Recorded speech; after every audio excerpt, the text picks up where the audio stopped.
زمین پہ بیٹھ کے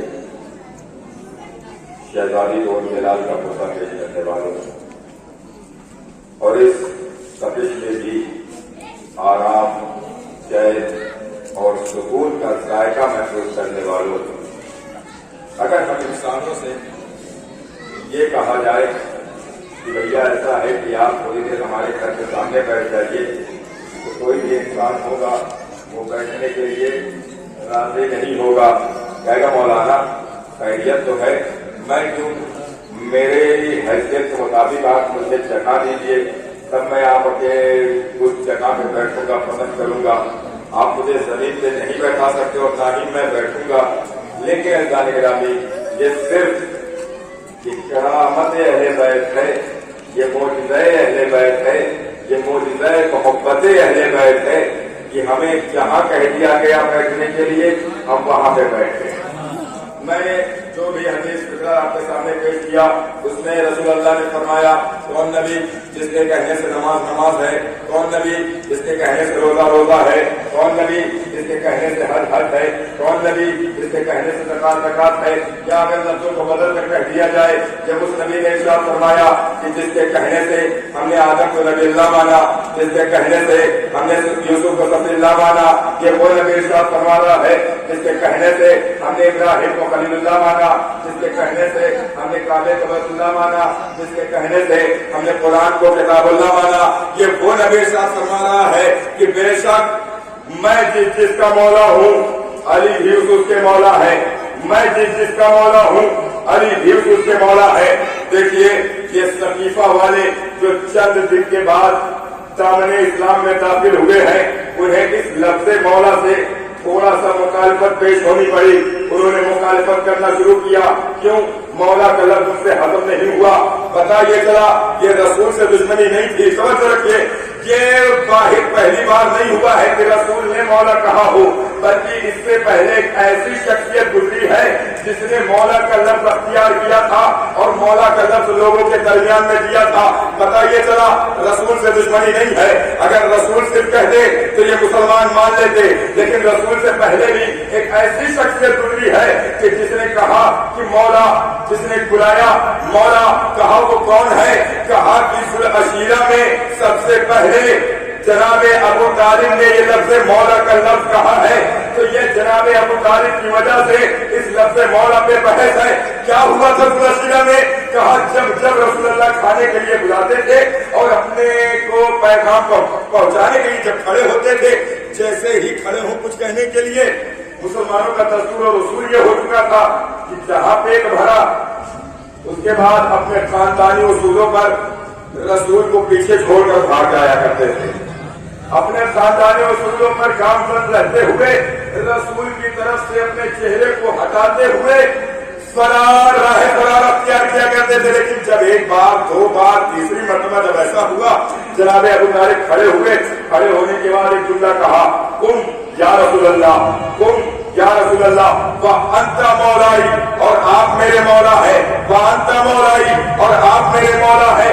عزیزان گرامی، اس ذوالعشیرہ کے میدان میں یا اس مجمع میں جو مجمع تھا وہ صرف 40 نفر کا تھا، وہ صرف 40 نفر کا تھا۔ ایک مرتبہ ہمیں کھڑے ہوئے، کھڑے ہونے کے بعد اپنے چچا جان کی طرف مخاطب ہوتے ہیں اور پھر ایک جملہ ارشاد فرماتے، توجہ رکھیے گا میرے نوجوان بھائیوں، رسول اللہ نے ایک جملہ ارشاد فرمایا، چچا جان آپ نے مجھے ان 40 لوگوں کے درمیان میں مولا بنایا ہے، آپ نے مجھے ان 40 لوگوں کے درمیان میں مولا بنایا ہے، اور یاد رکھیے گا ایک وقت ایسا آئے گا غدیر کا میدان ہوگا، 1.25 لاکھ کا مجمع ہوگا، میں آپ کے بیٹے کو، اپنے بھائی علی کو 1.25 لاکھ کے مجمع کے درمیان میں مولا بناؤں گا۔ توجہ ہے، سوال پڑے محمد والے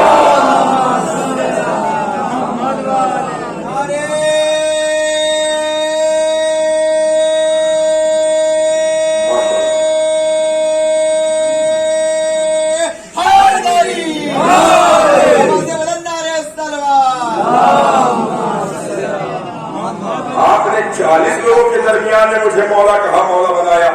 ایک وقت ایسا آئے گا کہ میں اپنے بھائی کو، آپ جلال کو، آپ کے بیٹے کو 1.25 لاکھ حاجیوں کے درمیان میں مولا بناؤں گا۔ اللہ बेशक वही है जो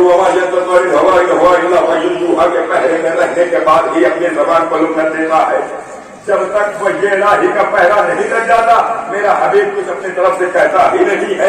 बेशक रसूल ने जिन जिन लोगों के लिए जिन जिन हस्तियों के लिए इरशाद फरमाया है वो हमारे लिए काबिल एहतराम है। रसूल ने जिन लोगों से मोहब्बत करने के लिए कहा है बेशक वो काबिल मोहब्बत है, वो काबिल एहतराम है। और रसूल ने जिनको अपने पहलू से भगा दिया है वो काबिल नफरत भी है। जिन्हें अपने पहलू से भगाया है हटाया है वो काबिल नफरत भी है। और जिसके लिए कहा कि देखो इनका एहतराम करो, देखो इनको पहचान लो, देखो ये मेरी बेटी है, देखो फातिमा उम्मु अबीहा, फातिमा अपने बाप की माँ है।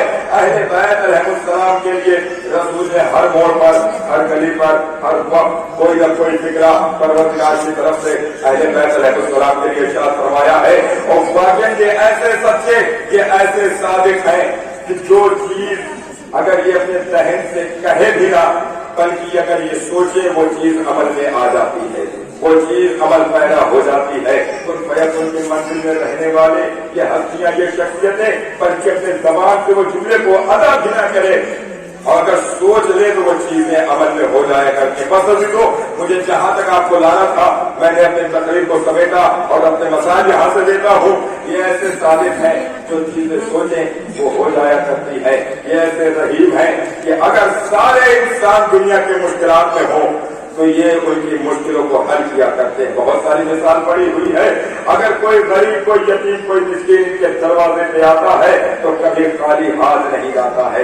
लेकिन अल्लाह अकबर, इतने करामत के मालिक, ये रहीम, ये करीम, कोई भी मुश्किल में हो तो ये मुश्किलों को आसान करते हैं। ये अली की बेटियां हैं।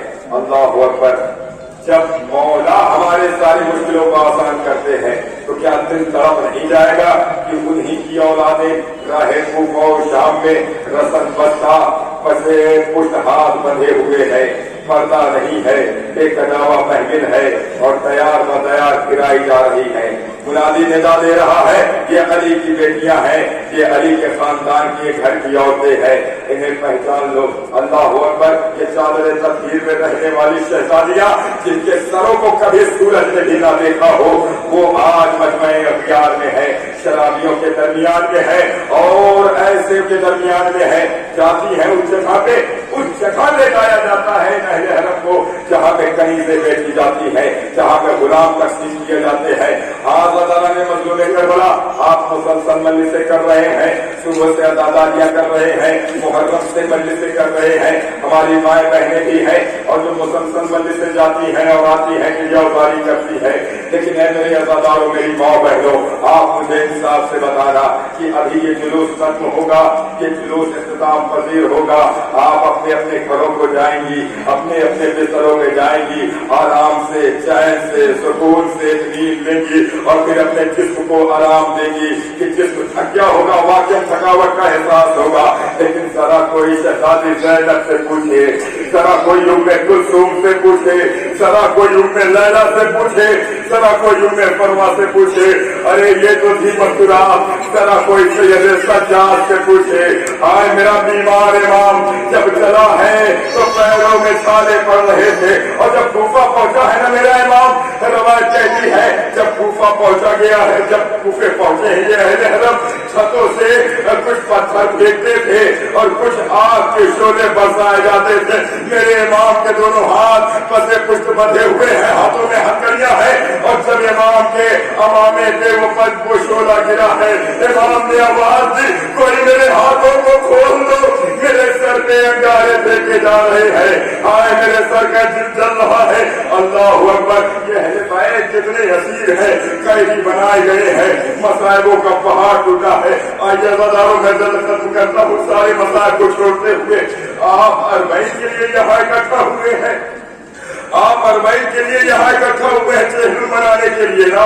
अल्लाह अकबर, ये जब अहले हरम वहां भी रिहा हुए हैं और एक आवाज दी है, आवाज दी गई कि चाहे आप यहाँ रह लीजिए या फिर मदीने चले जाइए। ज़ैनब ने कहा कि देखो जब से हम कैदी हुए हैं, जब से हम असीर हुए हैं, हमने अपने चाहने वालों का मातम नहीं किया है। सुनना मेरी माँ बहनों, ज़ैनब ने फरमाया जब से हम असीर हुए हैं, हम कैदी बनाए मातम नहीं किया है, एक मकान खाली करवा दो। नीचे एक मकान खाली हुआ, तबरुकात आ रहे हैं, कुछ शोहदा के सर आए, हजारों जिस शोहदा के सर आते रहे, उससे मुताबिक खातिन उनके सर को अपनी आगोश में लेती रही। उम्मे फरवा ने जनाब कासिम के सर को अपनी आगोश में ले लिया। अब चांद से चेहरे का सर आया, अली अकबर के सर को उम्मे लैला ने अपनी आगोश में ले लिया।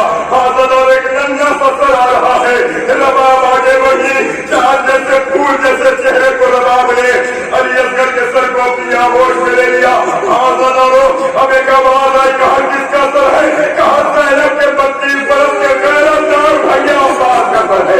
अब जब अब्बास का नाम आया, ज़ैनब अपने सबसे आगे निकली है और हल्के से आगे निकलने के बाद तख्त में सर रखा हुआ है, तख्त और आगे आता है, ज़ैनब सबसे निकल के और आगे आती है। अब जब तख्त ज़ैनब के करीब पहुंच गया, एक मरतबा ज़ैनब ने उस सर से रुमाल को हटाया, क्या देखा शहजादी ने कि मेरे भैया की आंख उगली हुई है। अब ज़ैनब ने अपने भैया के सर को अपनी आगोश में लिया, लेकिन अजीजों गजब हो गया, जैसे ही सर ज़ैनब ने अपनी आगोश में लिया, अब्बास ने अपनी आंखों को बंद कर लिया। ज़ैनब ने आवाज दी, मेरे भैया आंखें खोलो, तालियों के निशान नहीं दिखाऊंगी, तमाचों के निशान नहीं दिखाऊंगी। हाजिर को मुख्तर कर रहा हूं मजलिस को। रवायत कहती है सैयद सज्जाद आगे बढ़े, लोगों ने सोचा सैयद सज्जाद क्रिया करेंगे, लोगों ने सोचा सैयद सज्जाद दुआ करेंगे, लेकिन नहीं, सैयद सज्जाद आए। आने के बाद अपनी खूबी से कहा, खूबी अम्मा मेरे चचा के सर को मेरे हवाले कर दीजिए। अब चचा के सर को सैयद सज्जाद ने अपनी आगोश में लिया, लेकिन अभी तो कहीं नहीं गया मेरा बीमार इमाम, बल्कि एक नशेब में जिंदान के एक गोशे में जाता है और उस गोशे में क्या देखा कि एक नन्ही सी कब्र है। सैयद सज्जाद ने अब्बास के सर को उस नन्ही सी कब्र पे रखा और एक आवाज दी, ऐ सकीना उठो, तेरा चचा तुझसे मिलने के लिए आया है। और अभी मैं एक लफ्ज़ खत्म कर रहा हूँ मलिक, ऐ सकीना उठो, तेरा चचा तुझसे मिलने के लिए आया है। हाजिरो रोने पे पाबंदियां नहीं है, रोने पे कोई ताज़ियाने नहीं लगाएगा। सकीना जब भी रोई अपने बाबा को याद करके तो जालिम आगे बढ़ते थे, कोई ताज़ियाने और कोई तमाचों से अजियत देता था। अब ये काफिला करबला जाने के लिए तैयार हुआ है। अजीजो शाम की औरतें आ गई हैं और ज़ैनब है, तमाम अहले हरम है, कुछ हमारियां लाई गई है, हमारियों पे कुछ रंगीन पर्दे पड़े हैं। ज़ैनब ने आवाज दी, सैयद सज्जाद इनसे कहो कि रंगीन पर्दों को उतार दे, स्याह पर्दे लगा दे ताकि पता चले सैयदा के घराने की औरतें जा रही है, बेटियां जा रही है। लो अजीजो सारी बीवियां सवार हो गई। एक मरतबा ज़ैनब ने फरमाया, आखिरी जुमला मस्जिद तमाम है मेरी माँ बहनों, जनाब ज़ैनब ने जुमला फरमाया, सैयद सज्जाद करीब आओ। सज्जाद करीब आए, आने के बाद एक जुमला कहा, ऐ बेटा सारी बीवियां तो है महफिल में, लेकिन भाभी रबाब नजर नहीं आ रही है। सैयद सज्जाद लोग आवाज दी, ऐ खुदी अम्मा मैं जानता हूँ मेरी बात कहाँ पे होगी, आप मेरे साथ चलिए। अब जो ज़ैनब को साथ लिया है दीवार ने, कहीं नहीं गया मेरा बाप, जिंदान के गोशे में गया। नन्ही सी कभी भी क्या देखा कि जैसे माँ अपने छोटे बच्चे को अपनी आवाज से निपटा देती है, रबाब उस नन्ही सी कभी में लिपटी हुई मदद कर रही है। ऐ मेरी बेटी सकीना उठो, देखो काफिला वतन जा रहा है, बड़ी हसरत छिना वतन जाने की, उठो चलो सब अहले हरम अपने घर जा रहे हैं। ऐ मेरी दावत